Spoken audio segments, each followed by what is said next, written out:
Hello everybody and welcome to the Unkindled Guide to Dark Souls 3.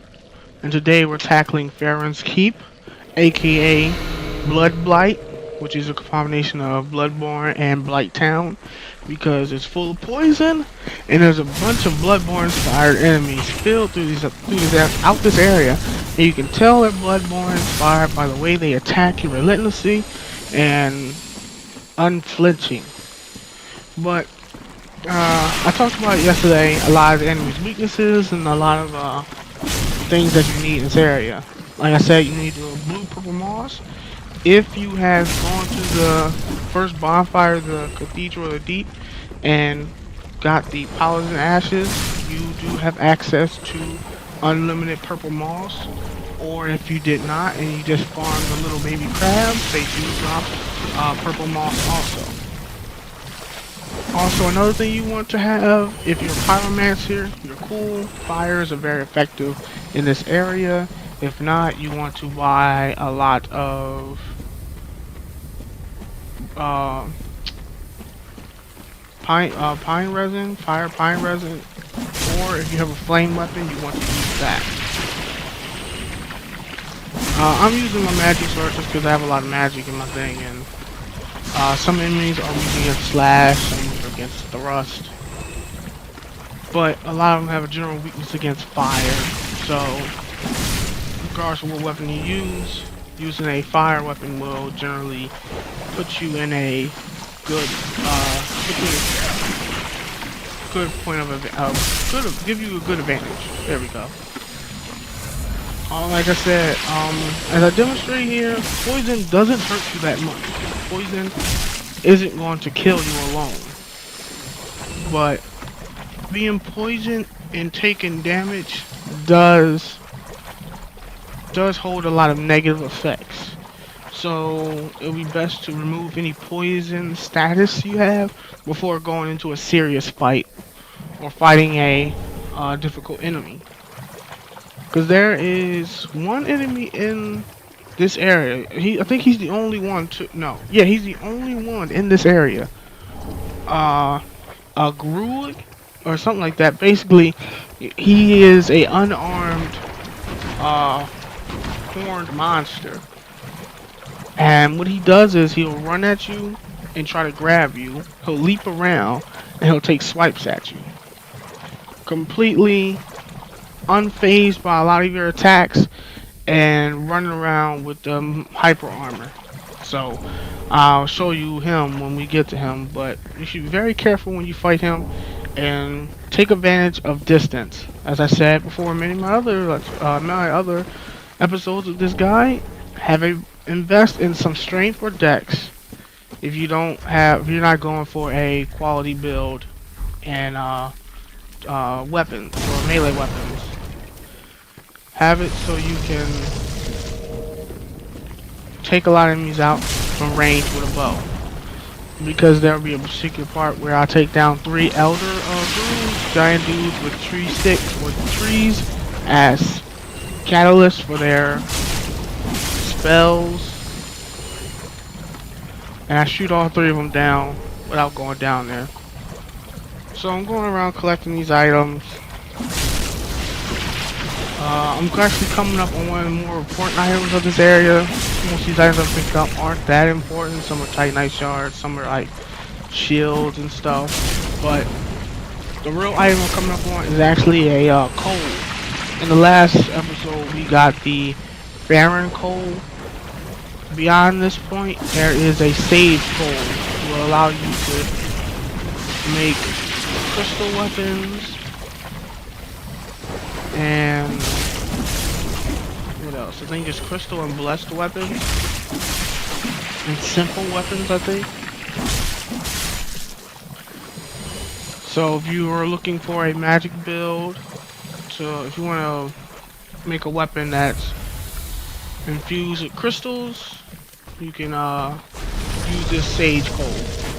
Now here's a dark wraith. They're actually more in this area. And they're a pain in the dick to fight because they literally, like, maybe it's just because I'm using a katana and they're not affected by slash damage.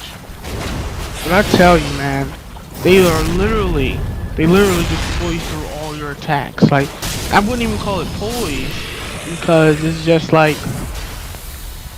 I guess it could just be poise, but they just don't, they aren't phased by your attacks. Like, their later part, they're like, in that later part, I'm fighting them and I'm slashing at them. They're just like, nope, nothing. So there's the sage coal. You need that if you want to make magical infusions. There's nothing else of interest in this area, so you go back around. And then we go up and turn out the first fire. Like I think I talked about this in a previous episode. There's 3 towers with fire on top of them. You got to extinguish them to open the door to the Abyss Watchers. Not Covenant, but the Abyss Watchers. What are they? They are the Abyss Watchers boss fight. Basically that you got put out 3 of the fire towers. So you got these dudes up here. Now look at these dudes. These are so Bloodborne inspired, and they're not just inspired in looks, but also in fucking tactics. There'll be plenty of times where they'll just rush you down and spam their attack on you. And like I said, if you don't really got that much stamina, it's not viable to take all of it. So it's best just to dodge roll a lot.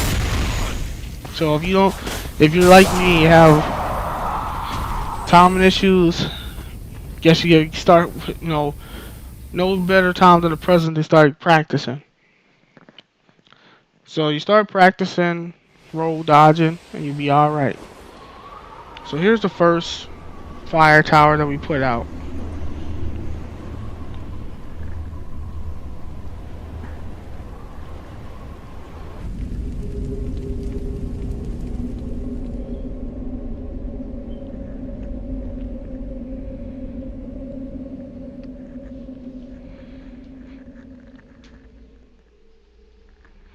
That's the door to the Abyss Watchers boss fight.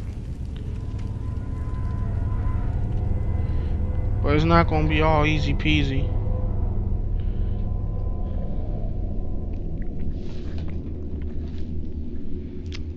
Really stretch out this cutscene, don't they?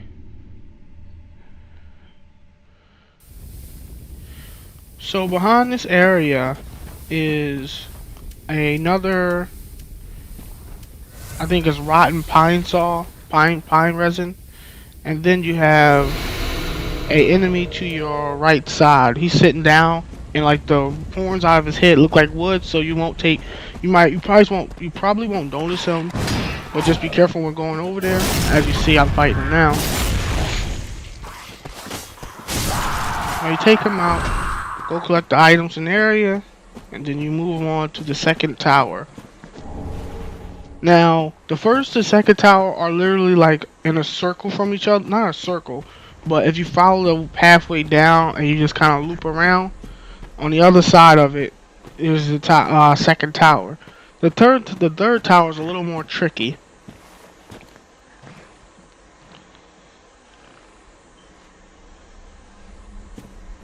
So okay, so this is the area with the enemy that likes to charge you. Now I try to use his charge against him, so I stand in between the fire and him, and I just toss fire bombs at him.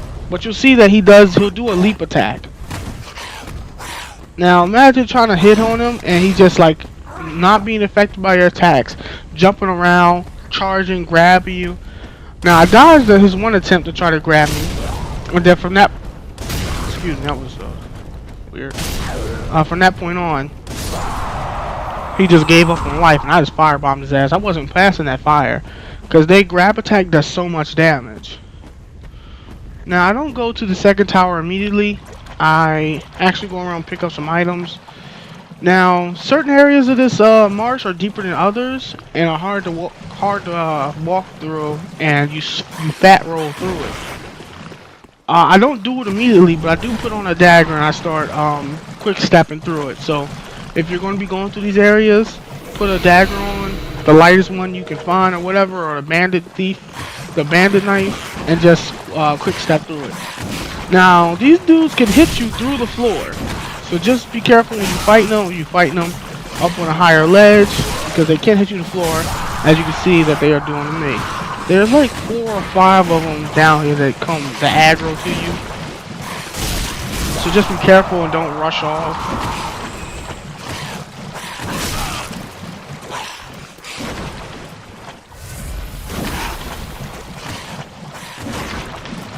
So I'm trying to lock onto him and try to see if I can hit him from up there. And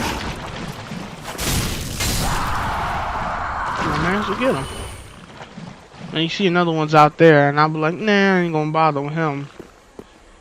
So I see another item over there. I try to go grab that. I think it's like a soul or something. Now I didn't have my my purple moss on my quick select spot, so I'll put it on my quick select spot. Oh, it's just more purple moss. This area does have a lot of purple moss in there you can find and pick up, but like I said, it's best just to farm it or to buy it if you got the souls to spare, because you'll be needing it a lot. Like I said, poison itself doesn't do a lot by itself, but when a situation where you are fighting a lot of people, poison does not help your health situation. So here we go to the second tower. Now the second tower has the tower on one side that you put out. Then it has a bridge with 3 guys on it, 2 spear guys, and then 1 guy who shoots poison, and then a guy who's like hiding over in the corner because he's a bastard. He actually scared me when I was playing this part. He freaked me out. So I kill him. I put out the tower fire. Then I snipe the guys across the bridge, or on the bridge actually. And then I go across and there's a bonfire there.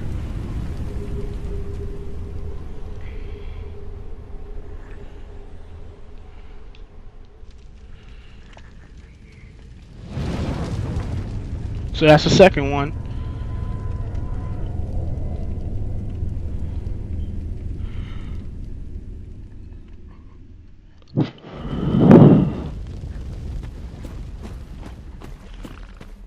So there's nothing over here, so you don't really have to go over here. I just went over here because I just wanted to make sure that I wasn't missing anything. So you got this bridge over here. Like I said, there's 3 dudes with spears. There's 2 dudes with spears. Then there's a guy who spews the poison.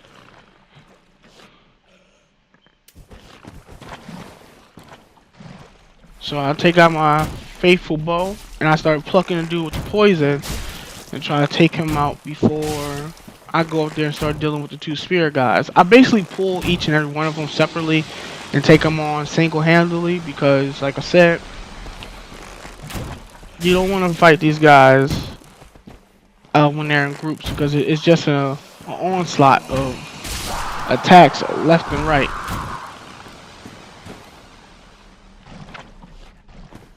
So I took out the sorcerer type dude who spews the poison. And I shot the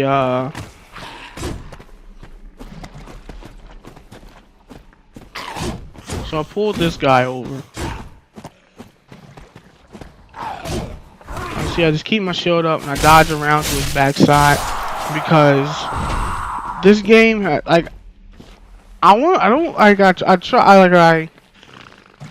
try to disbelieve that I have bad timing and I just be fucking up, but it's too coincidental and it happens too many times that an enemy will hold up his shield, and then when you put in the command to do a kick, they'll immediately go to poke you. Like, yeah, I think it's just too coincidental that was happening all the time. Like, I think they just have the enemies have an input read, which they can see what you're going to input and then respond. So this bridge is a key bridge to fighting the 3 elder dudes. So I like the bonfire. I sit at it, respawn the guy, so I gotta kill him again, but it's no big deal.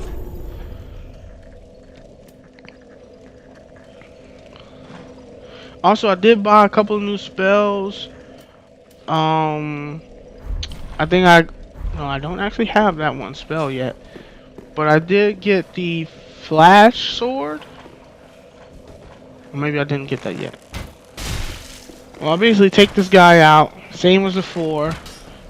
Take him down, bow him down, have a grand time doing it. Be wary of that poison. As you see, it does get some distance, so you might want to just keep that in your mind when you fight these guys that spew that poison. It does have quite a reach.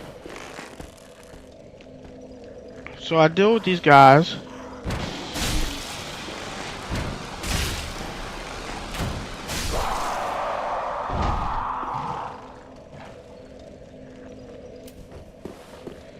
So is that all of them? Nope, there's still those two dudes. Those wonderful, wonderful. What are they? Spearmen. You gotta love them. Cause hating them don't do nothing. Now this dude doesn't. He's just an asshole. He walks off to the side of the building, and I try to like. I don't want him to poke me through the wall because you know they'll fucking do it. You know they'll fucking do it. They will straight up shank your ass through the wall. No remorse. So I step out here and I start fighting him. Now see how he's backing up. I make sure the other one doesn't come and attack me because I don't like being hit. I don't like getting hit in the back. It's not fun. And the weapons do poison damage, so again, be very wary. Shut up, you stupid stick fucking bastard. Then I go out there and I go dance with the devil. I'm like, it's by itself. I got this fire. I'm about to go kill this dude. And he like fucking wrecks my shit.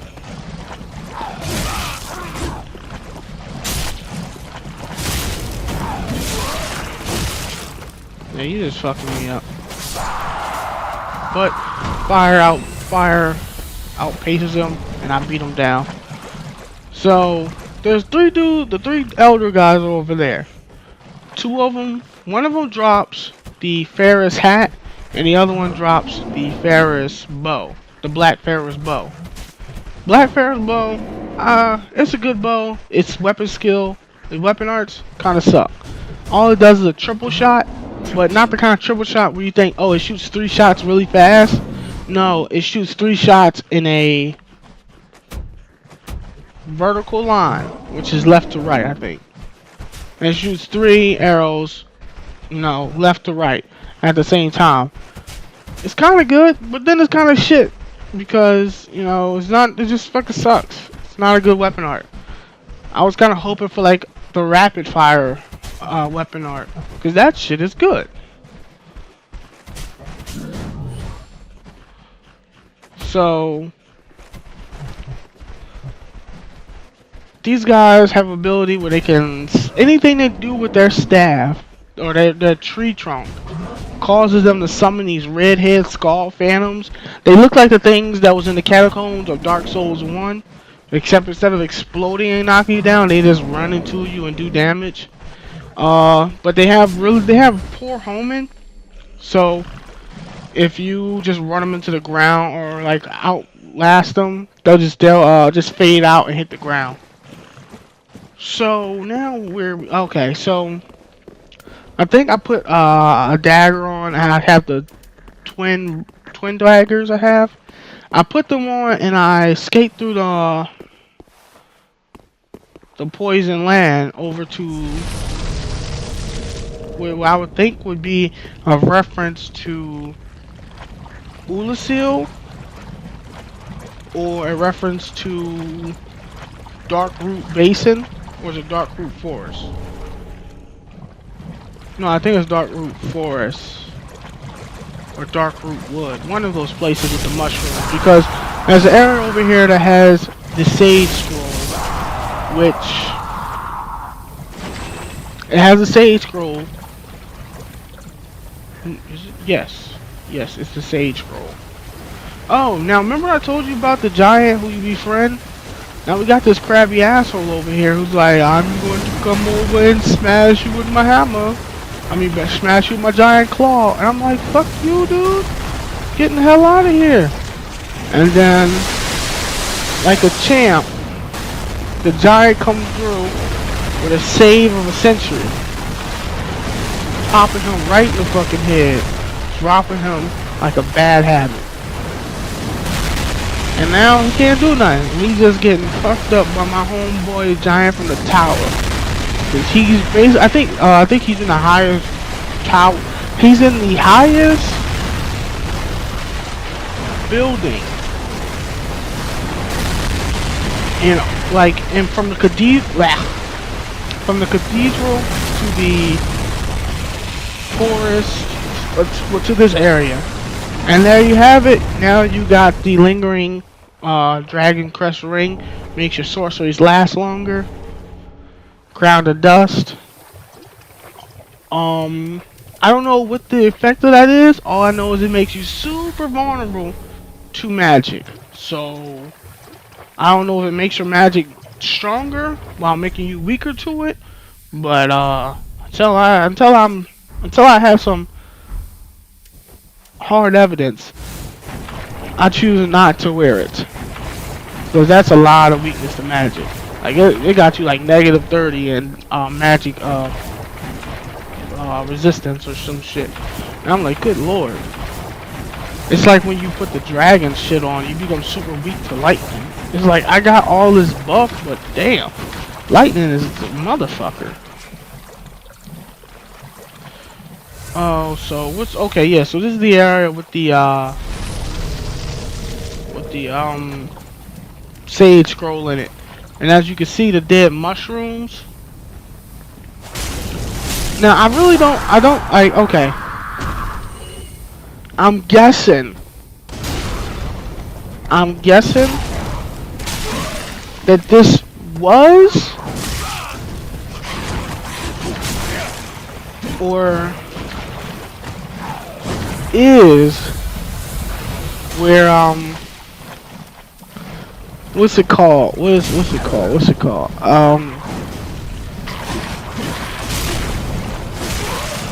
The dark fruit forest. Like, I think this is where it is. Like, I think geographically, if you take this map and lay it over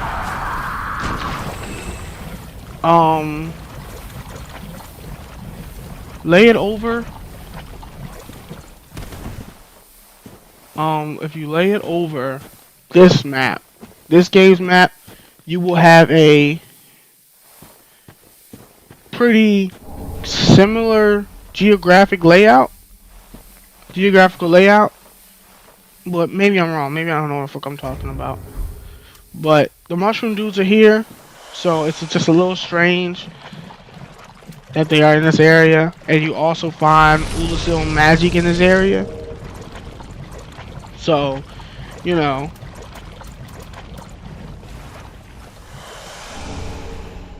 Poison gem. That's what the three elders were guarding. Just a fucking poison gem. Wasn't shit. What they dropped was more interesting than the damn poison gem.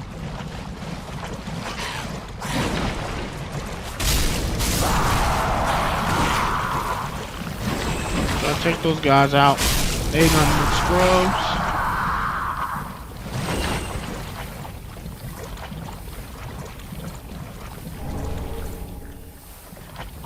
So now, what do I look for? Oh, I try to find a way back up, but I have to go all the way around. And I don't think I have any more healing stuff, so I gotta use that drink Sigward gave me, which makes you immune. It doesn't make you immune, but raises your resistance to frost. I'll give you health regeneration and gives you 20% of your full health.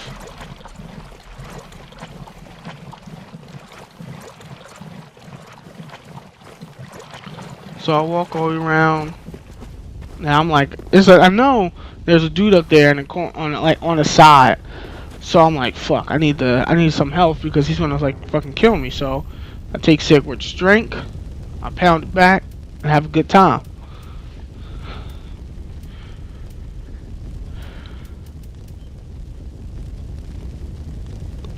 excuse me. This is one of those occasions where I would say, like, if you're a cleric or a herald and you got miracles, or if you're any class and you learn miracles, fucking good on you, because that shit comes in handy when you don't got no more fucking Estus. Because if you don't have Estus, you damn sure gonna have some Ashen Estus. So, having miracles is a really good deal, but since I'm doing strictly sorcery, I don't have miracles. So, if you do want to do a strict sorcery magic build or sorcery dex build, be sure to have alternative healing items. Now there aren't actually a lot of alternative healing items. Like you got your blessing. What is it called? Blessing? Fuck is it called? It's divine blessing. Sorry, divine blessing. And you have your hidden blessing. Now you can throw a firebomb here and just wipe out these guys in big bunches. Just be careful, because if they like line up the shop in the doorway, they can shoot some poison at you. So what was I saying? I was saying, oh, you got your hidden blessings and you got your divine blessing. Hidden is for your Ash and Estus, or for your FP, and your divine is for your health. You all know that. But there aren't a lot in this game. Like, you can buy one from a couple. You can like buy like one of each from the enemy, and I think they do get refilled, like how Estus charges. But I'm not 100% sure on that. But I would recommend having them in your inventory. So this ladder leads to the Watchdog of Farron Covenant. Just climb up here. Just prepare for a long climb, because I told you before when we was looking at it from the Road of Sacrifice that you basically climb up to the bridge that you see in the beginning of the Undead Settlement, where you see the Dragon Lane and stuff. This is basically where you are now. Now there's a crystal lizard up here, and there is a illusionary wall. So you beat this crystal lizard up.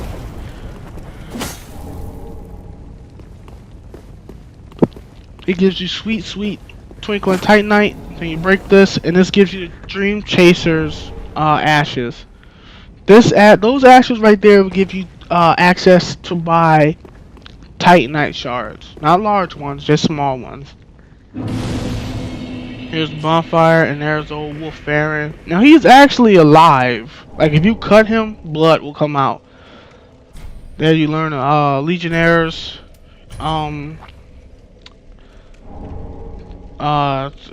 thing, and their thing is like sword grass. There we go, sword grass. So if you collect sword grass, you will be solid. See you in the next video.